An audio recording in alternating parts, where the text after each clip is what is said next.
రాకాలోకంకి స్వాగతం. జై హింద్ మిత్రులారా. పశ్చిమ బెంగాల్లో శుభేందు అధికారి ప్రభుత్వం ఒక చాలా ప్రతిష్టాత్మకమైన విప్లవాత్మకమైనటువంటి నిర్ణయం తీసుకుంది. స్వాతంత్రం వచ్చినటువంటి ఇన్ని సంవత్సరాల్లో 7 దశాబ్దాలకు పైబడి ఏ ప్రభుత్వము చేయనటువంటి సాహసాన్ని చేసింది. చాలా ఆశ్చర్యకరమైన విషయం ఏంటంటే, కోల్కతా ఇంటర్నేషనల్ ఎయిర్పోర్ట్లో రన్వేలకు అతి దగ్గరగా ఒక మసీదు ఉంటుంది. ఆ మసీదులోకి శ్రద్ధాళువులు రాకపోకలు సాగిస్తారు. ఎవరో విమానం ఎక్కడం కోసం వచ్చిన వాళ్ళో లేకపోతే అక్కడ పనిచేసే సిబ్బందో ఆ మసీదులోకి రారు.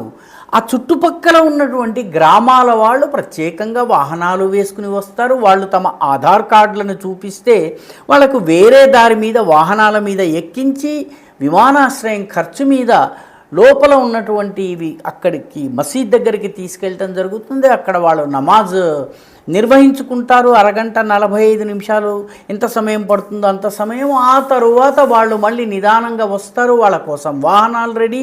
ఆ వాహనాల్లో వాళ్ళు బయటకు వస్తారు. రోజుకు 5 సార్లు ఈ తంతు జరుగుతుంది. విమానాశ్రయ సిబ్బంది ఈ పని చేయరు. విమానాశ్రయానికి వచ్చేటటువంటి ప్రయాణికులకి ఆ రన్వే దాకా వెళ్ళేటటువంటి అవకాశం ఉండదు. కానీ అన్నిటికన్నా తమాషాగా అసలు విమానాశ్రయంతో సంబంధం లేని చుట్టుపక్కల 4-5 ఊళ్ళల్లో ఉండేటటువంటి వాళ్ళు ప్రత్యేకంగా నమాజ్ కోసం అక్కడికి వస్తారు.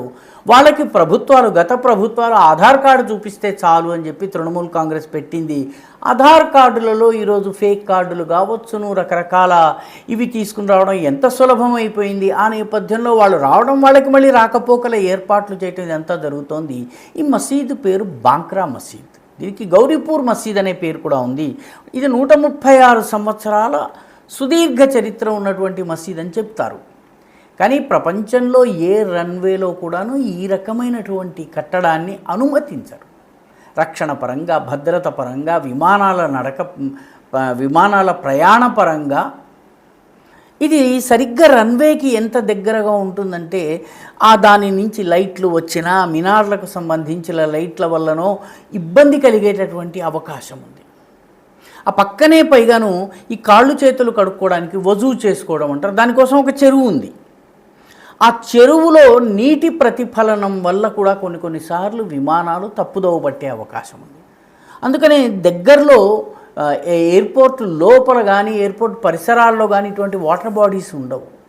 కానీ కోల్కతాలో డైరెక్ట్ యాక్షన్ని చూసి 5,000 మంది హిందువుల ఊచకోతకు కారణమైనటువంటి కోల్కతాలో దేశ విభజనకు వల్ల అత్యంత ప్రభావితమైనటువంటి 2 రాష్ట్రాలు, అటు పంజాబ్ ఇటు బెంగాల్. ఈ బెంగాల్ రాష్ట్రంలోని ప్రధాన నగరమైన కోల్కతాలోని ఇంటర్నేషనల్ ఎయిర్పోర్ట్లో జలాశయము ఉంది, దాంతోపాటు మసీదు ఉంది. దాన్ని తొలగించేటటువంటి ప్రయత్నము ఎవరూ చేయలేదు. ఎందుకంటే అది ఓటు బ్యాంక్ రాజకీయాల కిందకు వస్తుంది. చివరికి శుభేందు అధికారి ప్రభుత్వము దీన్ని తొలగించే దిశగా చర్యలు ప్రారంభించింది. తక్షణము అక్కడ చుట్టుపక్కల ప్రాంతాల్లో ముఖ్యంగా ఈ బాంక్రా మసీద్ లేదా గౌరీపూర్ మసీద్ అని ఏదైతే ఉందో, ఈ గౌరీపూర్ మసీద్ లేదా బాంక్రా మసీదులో నమాజు చేయడాన్ని సస్పెండ్ చేసేసింది, నిషేధించేసింది.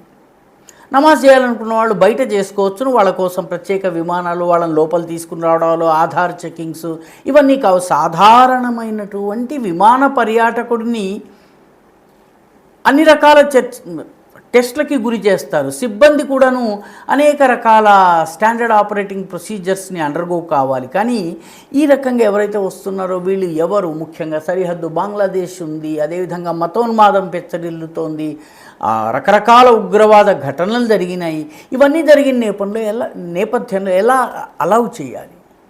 ఈ ప్రశ్న వచ్చింది. దీన్ని తొలగించి వేరే చోట నిర్మాణం చేసే విషయంలో ప్రభుత్వం చాలా దృఢమైనటువంటి చర్య తీసుకుంది. అందులో మొదటి చర్యగా ముందు నమాజ్ని నిషేధించింది.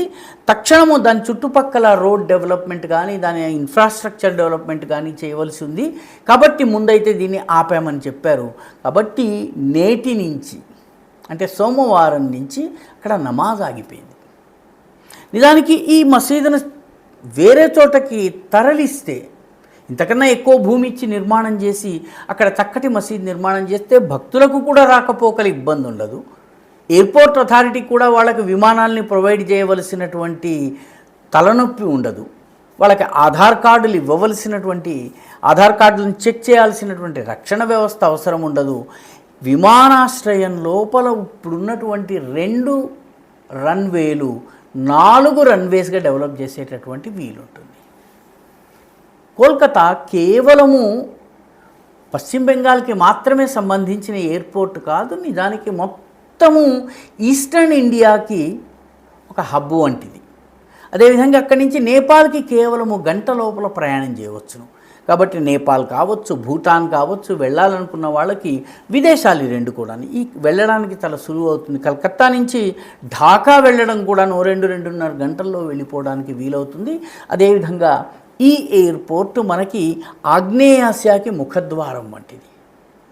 కాబట్టి ఇలాంటి పోర్ట్లో ఇటువంటి సెక్యూరిటీ థ్రెట్ ఉండడము, దానికి సంబంధించి దీని విస్తరణకి అది అడ్డంకి కావడము, వీటన్నిటి విషయంలో శుభేందు అధికారి ప్రభుత్వం చాలా దృఢంగా వ్యవహరించింది.